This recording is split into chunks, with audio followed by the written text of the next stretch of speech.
Have you ever had a conversation where something just didn't feel right? Where someone looked you in the eyes, smiled calmly, and said things that made you question your own heart? They didn't shout, they didn't argue, but they asked questions, tricky questions, that made you doubt your memory, your feelings, even your sanity. These 6 questions may seem simple, but they reveal everything. So sit back, open your heart, and let's walk together through the truth. Please like, comment, and subscribe to Dean Explorers. Your support helps us share more powerful lessons from Islam. 1. Why would I lie to you? There's a reason why this question sounds innocent, but feels heavy. When someone looks into your eyes and asks, "Why would I lie to you?" they are not simply seeking truth. They are protecting a lie. This question is not a search for honesty. It is a shield of manipulation. It makes you feel guilty for having doubts. It puts you on the defense, while the other person avoids being responsible for their own words or actions. This is not a question born from honesty, but from fear of being caught. In our daily lives, we meet all kinds of people, some who speak with clarity and truth, and others who cover their falsehood with emotional pressure. A sincere person, when asked for proof or clarity, will not be offended. They will calmly explain, they will allow you to think, and they will appreciate your need for understanding. But someone who hides dishonesty often reacts with surprise or hurt. They act like your doubt is the problem, not their words. So when a person asks you, "Why would I lie to you?" understand the emotional game behind those words. The goal is to silence your mind and make you feel ashamed for thinking critically. That is not the path of truth. That is the path of deception. Islam is a religion built on truth. The entire message of the Quran revolves around justice, honesty, and accountability. Truth is not just a good habit in Islam. It is a command. When someone lies, they go against the very foundation of what Allah loves. The one who lies does not just hurt the people around them. They also hurt their own soul. That's why liars work hard to avoid being caught. They use emotional questions, fake innocence, and spiritual manipulation to make themselves look clean. Now think about this. When someone asks, "Why would I lie to you?" they are pretending that they don't even have the ability to lie. But we all have free will. We all have the choice to speak the truth or hide it. Even the most outwardly kind person can fall into dishonesty if their heart is weak. So don't be fooled by nice words or close relationships. The liar might be someone very close, a friend, a partner, even a family member. But truth is truth. Islam never says to be blind in love. It says to love with understanding and awareness. Let your standards be based on the Quran, not on guilt. Let your relationships be built on proof, not pressure. If someone is truly honest, they will never be offended by your questions. They will understand, they will explain, and most importantly, they will never need to hide behind tricky questions. Remember, lies never grow alone. One lie always needs another lie to cover it. But the truth stands by itself, strong and clear. So don't be scared to ask. Don't feel bad for doubting when things don't feel right. Protect your heart, protect your peace, and protect your deen. 2. Don't you trust me? Trust in Islam is a deep and powerful concept. It is not something you force on others. It is something you earn through your character, truthfulness, and reliability. When someone says, "Don't you trust me?" but their actions do not match their words, you must pause. You must reflect. Because in Islam, trust is not based on emotions or relationships. It is based on truth and taqwa. Think about this. Would an honest person ever ask you to trust them blindly? Would a sincere heart ever be offended if you asked a question or needed time to understand something? Of course not. A sincere person encourages you to think. They welcome your concern. But someone who lies will quickly turn your questions into accusations. They will make it about your lack of faith in them instead of their own unclear behavior. That's the trap. Lying is not just about false words. It's about false intention. It's about covering reality and replacing it with a fake version. When a person lies and then says, "Don't you trust me?" They are trying to pressure you to stop asking questions. It is emotional manipulation wrapped in soft words. Now, let's be real. Sometimes the person who says, "Don't you trust me?" is someone close, a spouse, a sibling, a friend. That makes it harder. You don't want to hurt them. You don't want to seem unkind. But Islam never asks you to trade your inner peace for the comfort of someone else's lie. You can still love someone and hold them accountable. You can still care for them and not accept everything they say without thought. If someone truly deserves your trust, they won't ask you to prove your loyalty every time you have a question. They will earn your trust again and again by being clear, respectful, and honest. If someone becomes angry or upset whenever you want to understand something, that's not a trustworthy person. That's someone hiding something. This world is full of people who wear masks. They smile, they hug, they promise, but their hearts are filled with lies. That's why Allah tells us to give trust only to those who are worthy. He wants us to be smart believers, not blind followers. If someone gets upset when you ask for truth, they are not upset because you doubt them. They are upset because your questions threaten the lie they're hiding. Let your faith make you brave. Don't fear being misunderstood when your intentions are pure. Don't fear losing someone who can't stand your honesty. Trust in Allah first, and He will guide you to the right people. So if you ever hear these words, don't rush to apologize. Don't rush to believe. Just pause and remember, real trust never needs to beg. It simply exists, earned through honesty, protected by truth, and blessed by Allah. 3. Are you calling me a liar? This question hits you like a wave. Are you calling me a liar? It sounds sharp, it sounds offended, and often it is not asked to seek truth. It is thrown at you to make you feel guilty. It turns the focus away from the actual conversation and pushes it onto your character. Now suddenly you're defending yourself, your intentions, your respect. And the real issue gets buried under emotional pressure. This is not honesty. This is deflection. A person who uses this question isn't usually interested in clearing doubts. They want to make you feel ashamed for even questioning them. It's a powerful tool used by people who fear being exposed.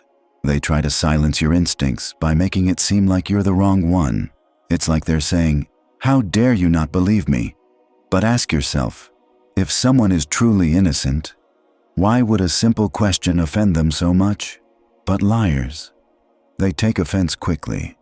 Not because they are hurt, but because they are scared. Scared that the truth is about to come out. When they say, "Are you calling me a liar?" they are trying to flip the situation. Now you're the attacker, and they are the victim. They want to protect their image more than they want to explain what really happened. And this, my dear brothers and sisters, is a red flag. We must not be fooled by loud emotions. The one who yells the loudest is not always the one who's right. The one who acts the most hurt is not always the one who's truthful. In fact, many times, the most honest people are calm, collected, and open to being questioned. They don't defend their truth with anger. They defend it with patience. Because truth stands on its own.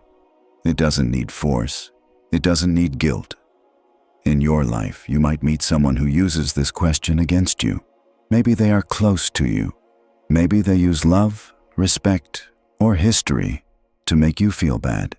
But Islam teaches us balance. Islam teaches us that we should always speak with justice, even if it is against ourselves or those we love. A person who fears Allah will never try to silence you with emotional tricks. They will not try to escape responsibility by playing the victim.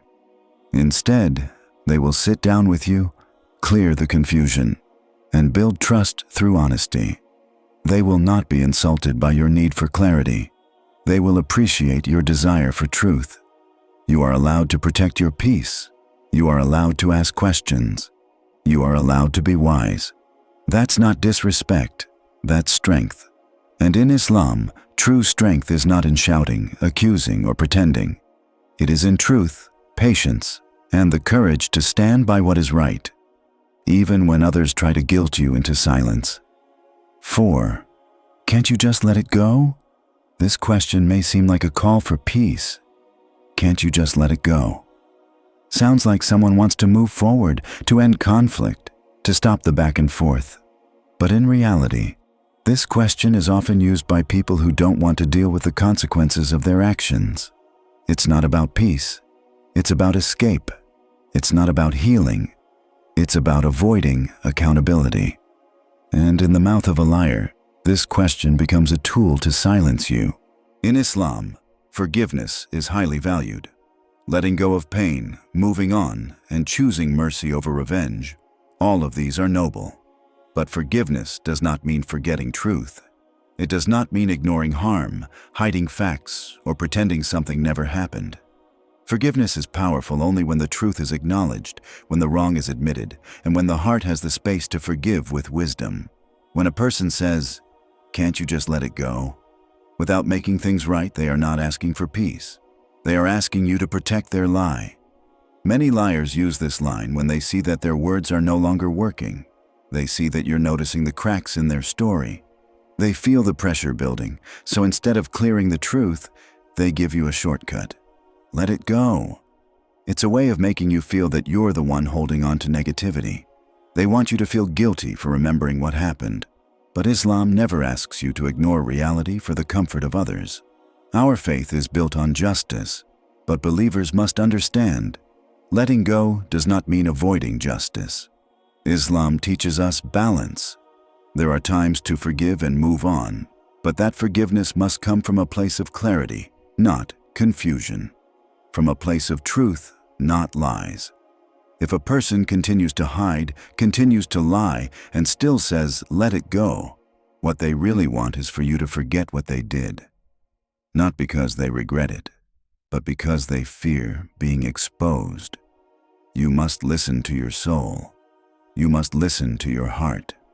If something feels unfinished, if something still hurts, if someone's actions remain unclear, it is your right to seek clarity. Don't let their calm tone or soft words confuse you. Sometimes a peaceful voice carries a dishonest heart. And sometimes a harsh truth is better than a beautiful lie. You don't have to hold on to anger forever, but you also don't have to pretend nothing happened just to make someone else comfortable. Real peace comes with honesty. Real healing begins when lies end. So let go of pain, yes, but don't let go of justice. Let go of anger, but don't let go of awareness. Let go of hate, but don't let go of the truth that your heart already knows. And remember, Islam gives you permission to heal, not to hide.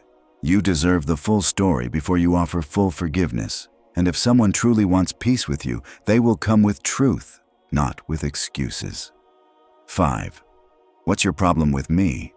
When a liar feels cornered or exposed, they often don't defend their actions. They attack your intentions. And one of the most common ways they do this is by asking, "What's your problem with me?" It sounds like a question, but it's actually a defense shield. It's meant to shift the attention away from what they did and focus it on you. It turns your concern into a personal attack. It takes the spotlight off their behavior and puts it on your attitude. This question can feel heavy. It can make you question yourself. You may start thinking, "Am I overreacting? Do I have something against them?" But that is exactly the trap. A liar wants you to doubt your heart.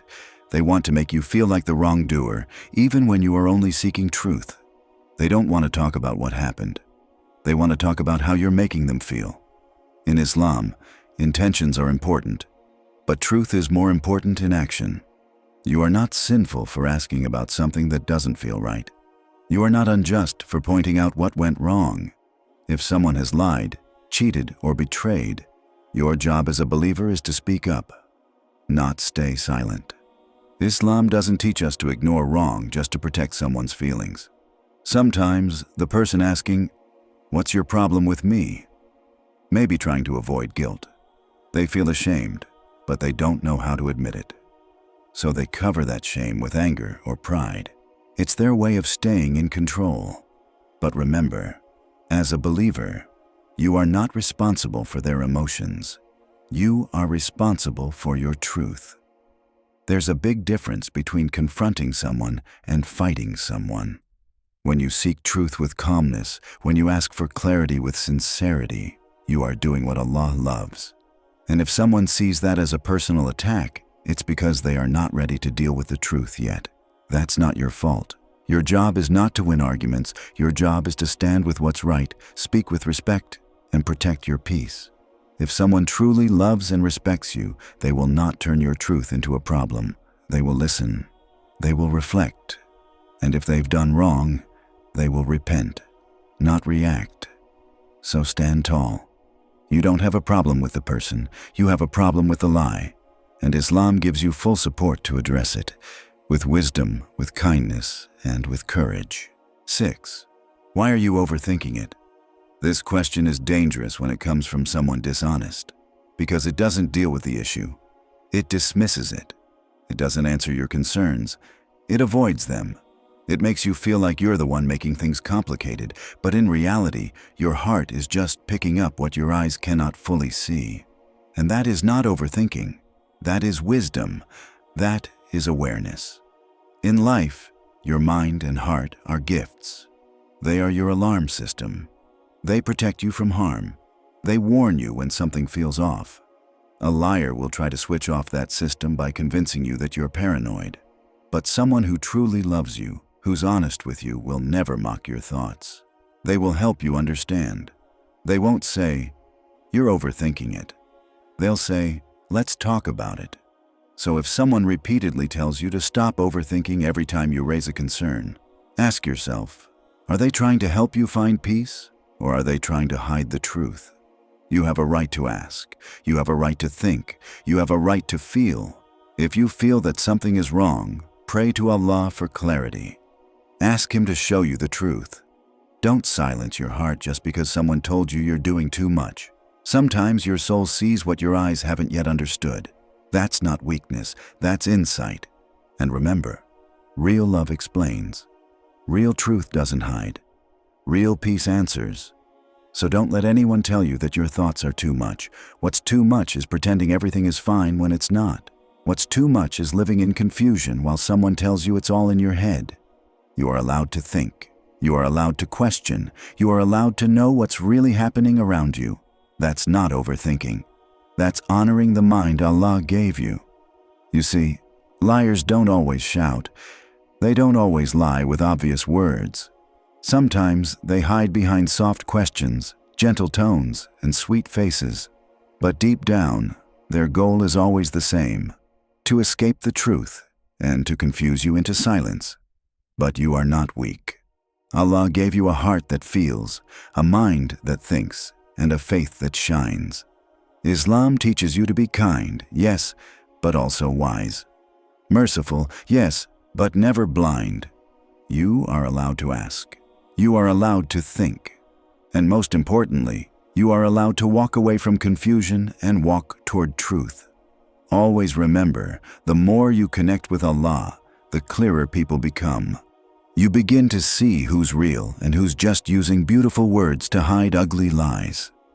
Trust in Allah, stay close to the Quran, and protect your peace with courage and tawakkul. If you felt this video gave you clarity or strength, then please like, comment, and subscribe to Deen Explorers, because the world needs more truth, and your support helps us spread it.